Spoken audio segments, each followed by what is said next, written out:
ఆ జనరేషన్ గ్యాప్కి మీరు ఎలా అడ్జస్ట్ అయ్యేవారు రాఘవేంద్రరావు గారు? ఎలా హ్యాండిల్ చేసేవారు? వాళ్ళతో ఫ్రెండ్లీగా ఉండేవాడిని. వాళ్ళ మెయిన్గా అమ్మో రాఘవేంద్రరావు చాలా సీరియస్గా ఉంటారు అనుకుని వస్తారు. ఓహో! వచ్చిన తర్వాత కొంచెం మామూలుగా ఫ్రెండ్లీగా ఉంటాం, కొంచెం ఫూరిష్ జోకులు వేయటం. నా చుట్టూ కూడా ఎప్పుడు ఎంటర్టైనింగ్గా ఉండే వాళ్ళతోనే ఉంటానమ్మా నేను.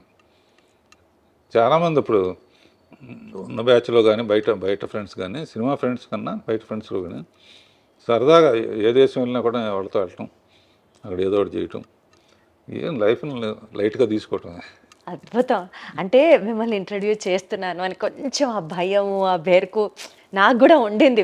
భయపడుతూ వచ్చానమ్మో! చాలా తక్కువ మాట్లాడతారనుకుంటా. కానీ కెమెరా సాక్షిగా చెప్తున్నాను, సార్‌ని కలిసిన తర్వాత అసలు ఈ ఇంటర్వ్యూ ఎంత జాయ్‌ఫుల్‌గా, హ్యాపీగా అసలు నాకిప్పుడు టెన్షనే లేదు రాఘవేంద్రరావు గారు. ఆ స్ట్రెస్ అంతా పోయింది. ప్రశాంతంగా మాట్లాడుతున్నట్టుంది మీతో. మెయిన్గానమ్మా ఇప్పుడు మనకు సామెత ఉంది కదమ్మా, కొత్త నీరు వస్తే పాత నీరు వెళ్ళిపోతుందని. నేను ఒక స్టేజ్లో అవును కొత్త తరం వచ్చినప్పుడు మనం హ్మ్. సైడ్ ఇవ్వాల్సిందే, ఆపలేం కదా, ఆపాల్సిన అవసరం కూడా లేదు. మనకు డైరెక్షన్ తప్ప ఇంకేం తెలియదు. హ్మ్. బిఏకి పెద్ద ఉద్యోగం రాదు. నెక్స్ట్ తెలిసింది ఏంటి అని ఆలోచిస్తే డ్రైవింగ్ తెలుసు. చాలా రిచ్ మ్యాన్ దగ్గర డ్రైవర్గా పనికొస్తాను తప్ప డైరెక్షన్ తప్ప ఏమీ తెలియదు. అప్పుడు ఆలోచించి అప్పుడే రామోజీరావు ఈటీవీ అన్నీ పెట్టారు. సీరియల్స్ చేసి శిష్యులకు అప్పచెప్పి రష్ చూసి అప్పుడప్పుడు షూటింగ్ దగ్గరికి వెళ్ళి మ్యూజిక్ చేసి సినిమాలాగానే ఉంటుంది అని శాంతినివాసం అని మొదలుపెట్టి రాజమౌళిని డైరెక్టర్గా పెట్టాము. ఓహ్! అలా మీరే ఇంట్రడ్యూస్ చేశారా? అంతకుముందు నాకు చంద్రబాబు గారు ఎలక్ట్రానిక్ మీడియా అడ్వైజర్గా నాకు అవకాశం ఇచ్చినప్పుడు రాజమౌళి, ముళ్ళపూడి వర, గంగరాజు వీళ్ళందరూ కూడా యాడ్స్ చేసేవాళ్ళు సోషల్ అవేర్నెస్ కోసం. అద్భుతంగా చేసేవాడు రాజమౌళి. అప్పుడు శాంతినివాసం కథ అనుకుంటే అతనే మొత్తం కథని అవుట్లైన్ చెప్పాను. అతను 1000 ఎపిసోడ్లకు సరిపడా. సో అప్పుడప్పుడు సెట్కి వెళ్ళేవాడిని. నేను అనుకున్న చెప్పిన తర్వాత రష్ వచ్చిన తర్వాత చూస్తే నేను చెప్పిన దానికన్నా బాగా తీసేవాడు.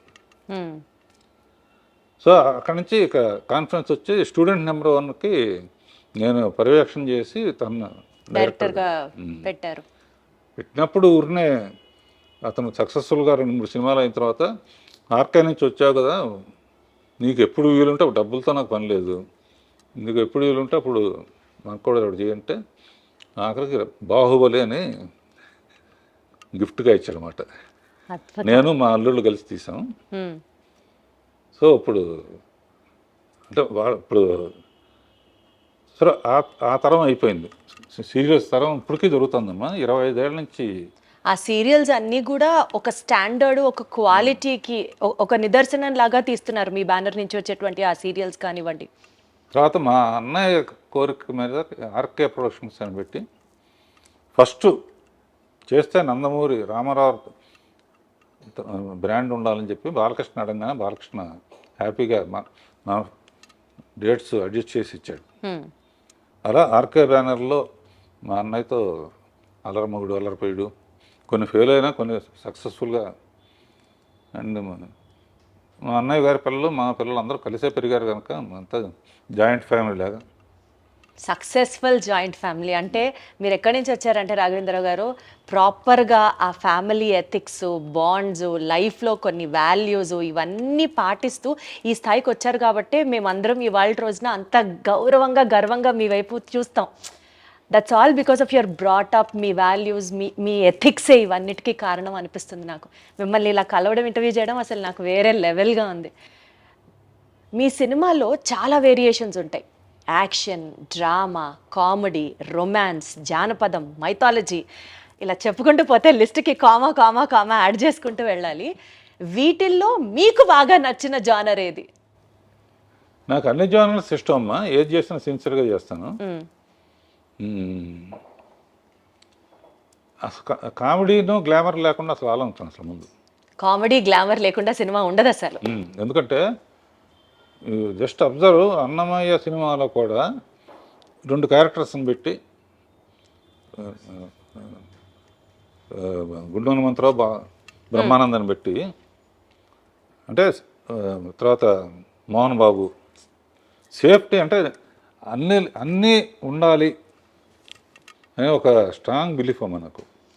రాఘవేంద్రరావు గారి సినిమా అంటే ప్రేక్షకుడికి ఫుల్ మీల్స్ అంతే. అది మెయిన్ ఉద్దేశం అమ్మా.